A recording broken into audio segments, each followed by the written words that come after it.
Dako tayo sa parteng norte naman tayo. Lalaki arestado pa sa shabu at illegal na baril. Diyan po naman sa San Luis, Aurora. Narito ang balita ni Romel Roque.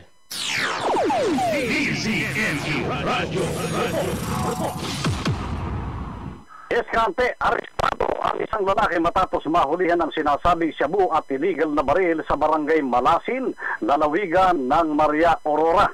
Hindi ibinigay ng PNP ang pangalan at ilang pagkakakilanlan ng suspek na sinasabing taga-bayan ng Balera, magsasaka nasa 8 gulang. Ayon kay Deputy Police Captain Remar B. Montes ng San Luis Municipal Police Station, naganap ang kanilang operasyon sa naturang lugar. Na-recover sa suspek ang isang caliber 45 pistol na may mga bala at pinaniniwalang shabu na nagkakahalaga ng 136,000 pesos. Nasa kustodiya ngayon ng San Luis Municipal Police Station ng suspek na ginayahan ng kaukulang kaso.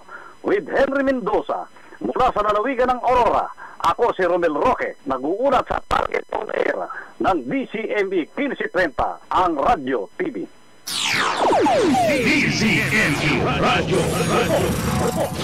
Maraming salamat kay Romel Roque. Ayan, live from Aurora Province. Grabe yung mga ganyang illegal talagang walang ka... mahulit talaga kayo, no?